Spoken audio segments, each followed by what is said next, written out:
Hello friends, so welcome to my class on practical audit related skill. So in this class, basically this is introductory class where I'll be giving you overall audit approach we should follow when we are doing the audit. So any audit basically when it starts with macro level and micro level risk assessment. So one thing is the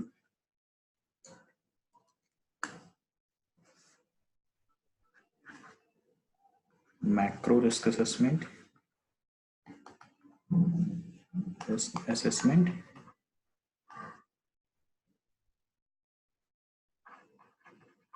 and second is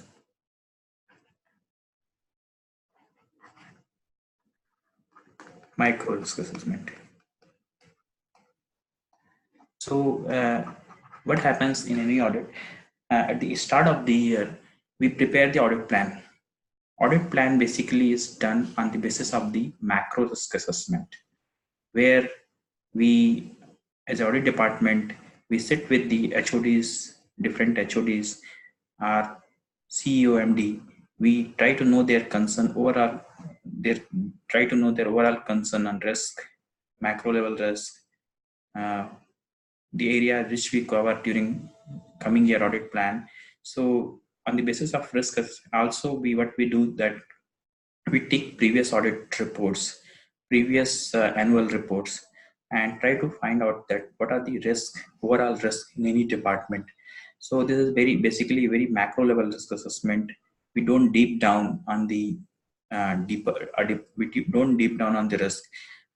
So on the basis of overall risk assessment, which is called a macro risk assessment, we finalize the audit plan. And this audit plan basically is presented to the audit committee. So in most of the companies, the audit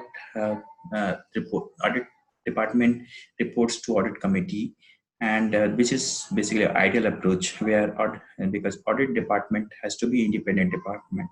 So basically it should report to audit committee, and audit committee is basically is a subcommittee of the board of directors. So audit committee, this audit report plan is presented to the audit committee, and once it's approved, then it's divided between the audit team members. So this macro risk assessment is basically done to prepare the audit plan for the coming year. Then comes the audit test. So what will happen that this audit plan will be allocated for throughout year on the basis of the timing, on the basis of the convenient timing of the departments, convenient timings of the internal audit, and this audit plan will be allocated throughout the year and different audit team members. So when this audit plan is allocated to any team or any one person, maybe it's one person also it could be. So after that, audit before audit starts, the macro level risk assessment happens. So macro level risk assessment considers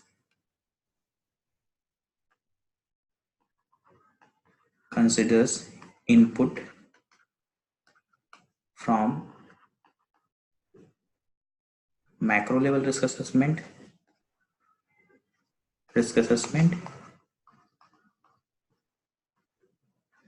and also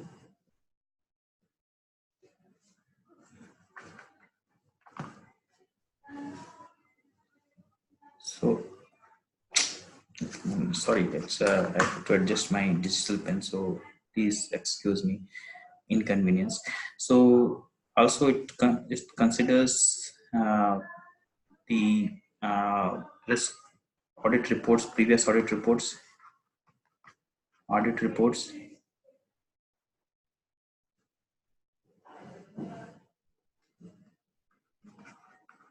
previous audit reports. Third, annual reports. Fourth, audit committee inputs from previous audit inputs. Basically, it's more or less same as macro risk assessment, but it these dips down on the each risk. For example, macro level risk, we have identified one broad level risk, fraud risk. So it will deep down on the departments where the fraud risk, it will segregate the departments on the basis of fraud risk, and we'll try to find out which are the departments which are higher fraud risk and what are the fraud risks available. For example, and the fraud risk could be in the uh, cash cash handling department, or maybe credit card departments.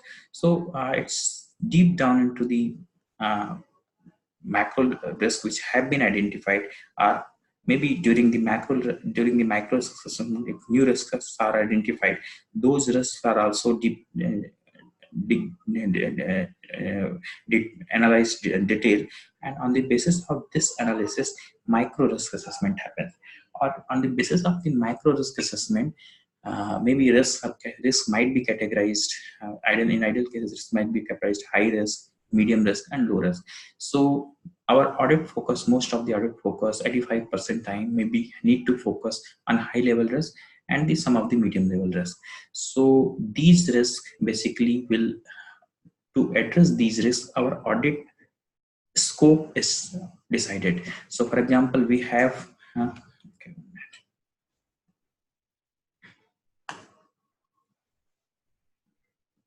So sorry, I'm a bit not very accustomed to digital pen, so I'm extremely sorry.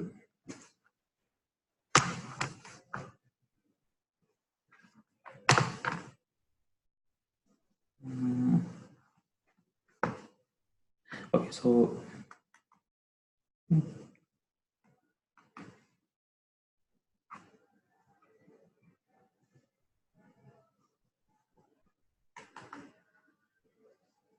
okay, okay, I think it's going now.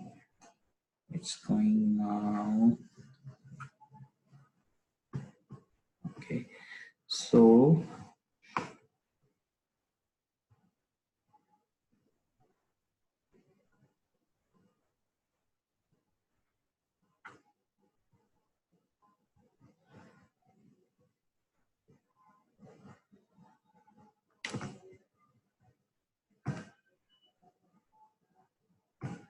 okay, so now comes the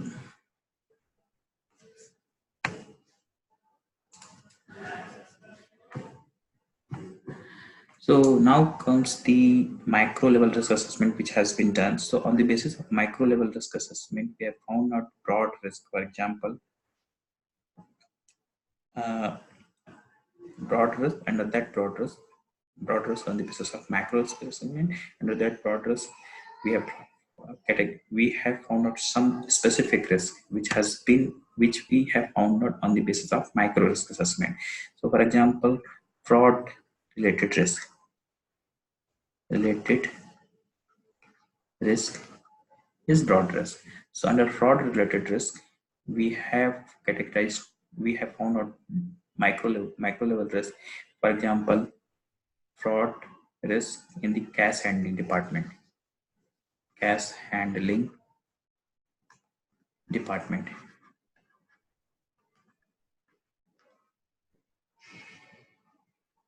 cash handling department. Okay. Second, credit card department, credit card department. So, uh, so maybe another thing, inventory department, inventory handling risk. So these are the basically we have risk. So these are the macro. These are the specific risk which we have identified on the basis of macro micro risk assessment.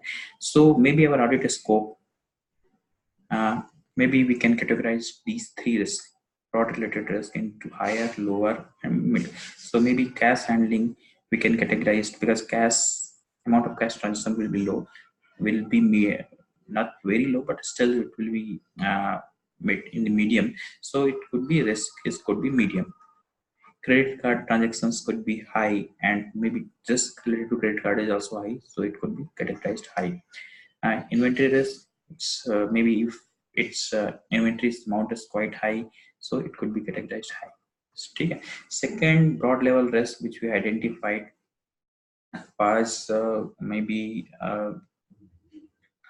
you can say, for example,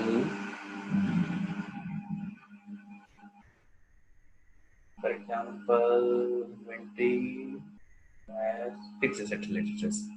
So fixed assets management related risk, management related risk. So one is that uh, fixed assets record not proper, not proper. Fixed asset, we can say fixed asset tracking related risk, tracking related risk. So it could be maybe high. Second, fixed assets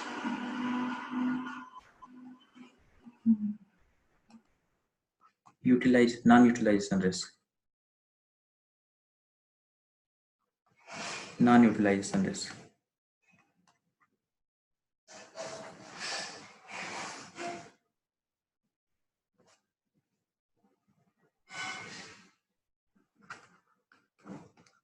So maybe this could be medium.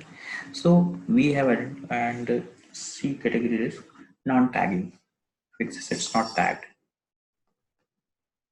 Maybe this can again come to tracking only, not tracked. So this is just example. So not tagged. So maybe it's low.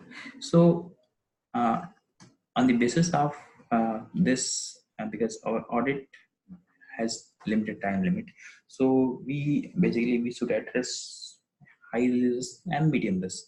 So in medium risk, if medium risks are many numbers, so this time we can pick that, okay, we will we will address this in the scope, this high anyway we have to address, and fixed assets high anyway we have to address, and medium this time we will leave this. So these four scope we have decided on the basis of the micro level risk assessment. Now what comes, we have decided these four scope area. One is the cash handling department, we are going to audit. Credit handling, card handling department we have to audit. Inventory risk related department we have to audit, and fixed assets record related we have to audit. So what we will do, will sit with the HODs, departmental in charge, and also maybe MD companies, and higher top management, for example MD, and we'll tell them that these are the basically risks which we are planned to address, and departments which we are going to audit. And if you have any concern area, then you can tell us, and we will try to introduce those areas also. So for example, we have told them, then they might say, no, no, we need to include one more area, or we need to drop this area. So uh, for example, they say that, okay, they are they they are into big capital expenditure. So capital expenditure, uh, so there are risks that there are some project related risks where they have the concern about the pricing, concerns about the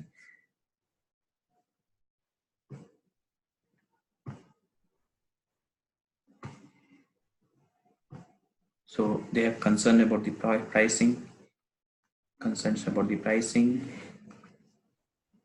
quality. So they said that, okay, project related also we need to include. So on the basis, if we find that, okay, really the risks are higher in this area, so we can include these things also. They may say, okay, figure that related risk is high. I mean, they don't think that it's high on higher side. So we might conduct our own analysis further. And if we think, okay, they are in on the basis of their input, fixed related risk are high, so fixed related area we can explore. So on the basis of discussion, what will happen, that will come into the conclusion that we need to include one uh, cash related, cash handling department, department into our audit. Second, credit card department. Credit card department. Third, maybe fixed assets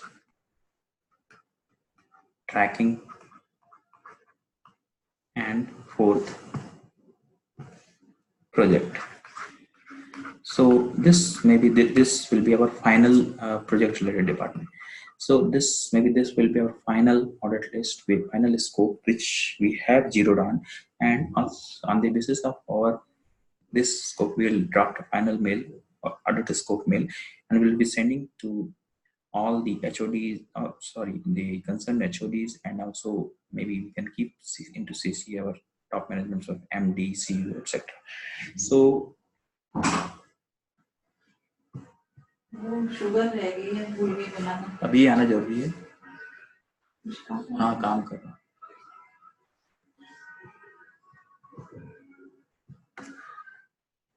So on the basis of this, we can finalize our scope, and we can send the scope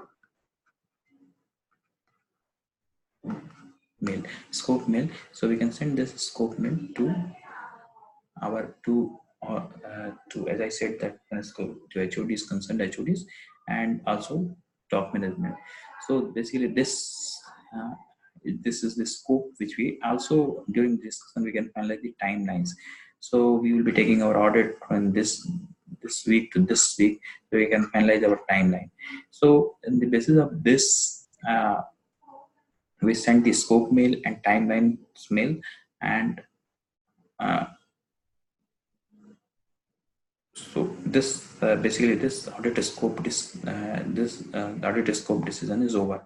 Now what comes that before audit, we will have we will maybe 1 week or 2 weeks in advance we will send initial information list.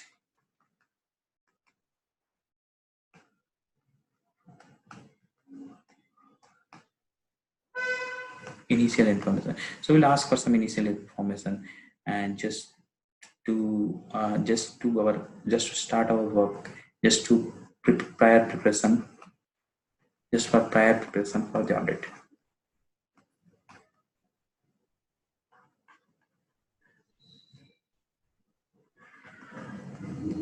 Prior preparation for the audit. So, and this prior preparation for the we will ask, for example, we will ask for the fixed asset list. We will ask for the cash and all the cash handling transaction, all the credit card handling transactions. So this will be our initial information list. We will also say the initial information mail that we might require detailed information on the basis of analysis for the initial information. Now what happens that we will analyze this data, and maybe before the audit start we can ask for the additional information also. Next, at the start of the audit, when kickoff meeting happens,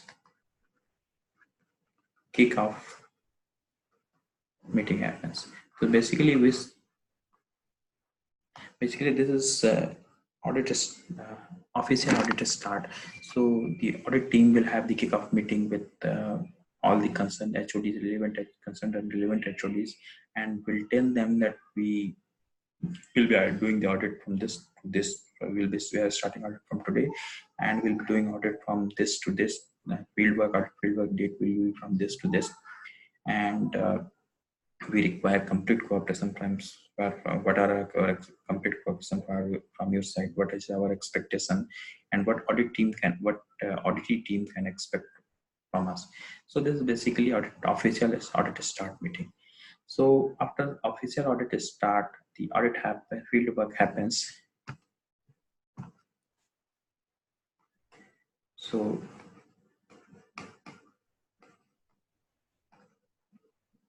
fieldwork happens. Then this fieldwork basically it's divided between different team members, and during this fieldwork we might require we might ask for medicinal informations, and we conduct the various analysis, we conduct the vouching, we conduct the all audit related for whatever that we'll describe it in other classes. So this field work happens, and at the maybe we if audit period is split into weeks, so we might have audit issue update meeting with auditee at the end of the every week. So this uh, at the end of the now comes the at the end of the audit. So at the end of the audit, we will have the audit closure meeting. So audit closure meeting, basically we will take the we will tell them the audit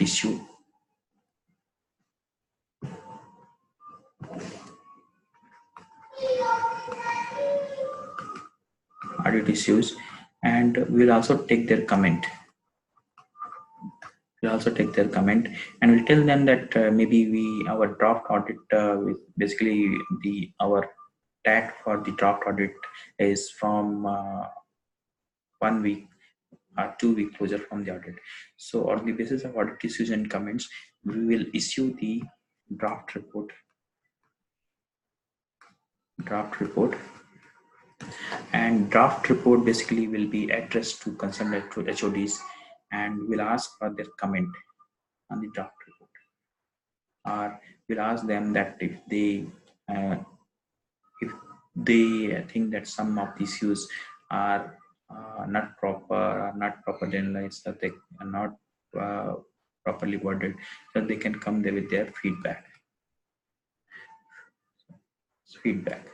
So basically, the draft audit report will be issued by the audit team lead, or maybe HODs of the audit department, and they will tell them in the draft audit that we expect their comment.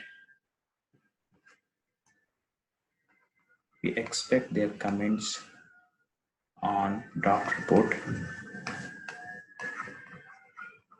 within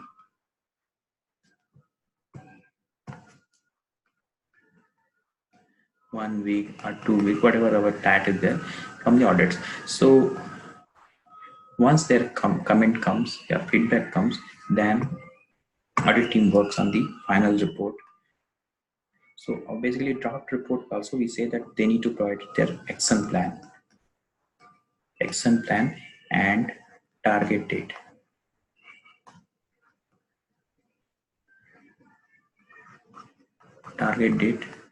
For each action. So in the draft report, they will give the action plan and target date for each action. After that, when we get the report comment on the draft report, then we will analyze action plan and try to find out whether the action plan which they have given properly address the risk.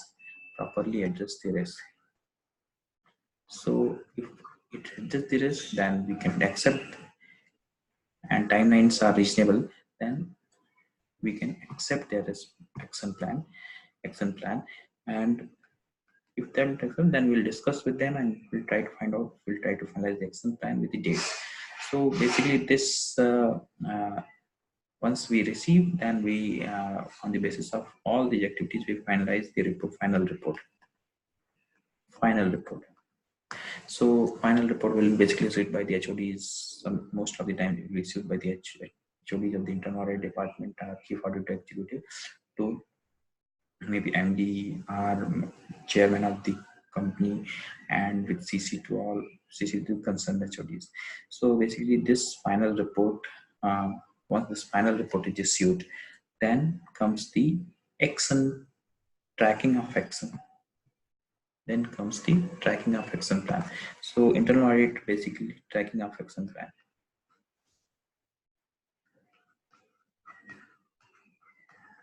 So internal audit, basically they have the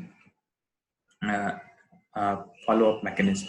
So they have to present the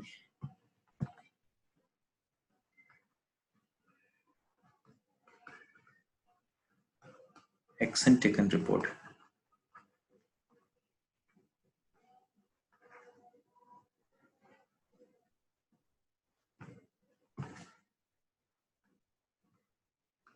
in audit committee. So they need to present the action plan in the audit committee report. So for that, they need to track the action plan as per the action dates which has been provided.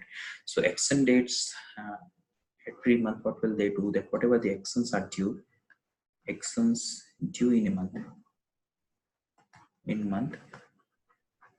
will be sent to concerned departments, and will be we will check their feedback that the action has been completed. If action has been closed, the action has been closed, then they need to provide the evidences. We'll verify the evidences and we'll decide the action closure. If action close is not closed, then we'll inform them that is still they have to take proper action, whatever has been decided, and this open issues will come into the audit reports. Also will inform open issues in audit report. Also will inform the closed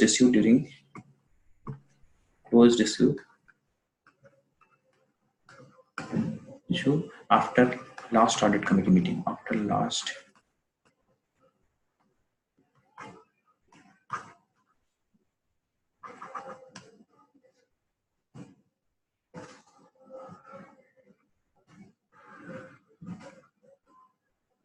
meeting. So basically, this is approach for the audit, and I think I have given enough clarity. In case you have any issue, and please let me know. My email ID is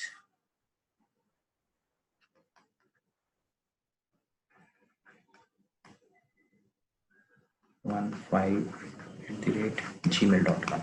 So TIWRET15@gmail.com.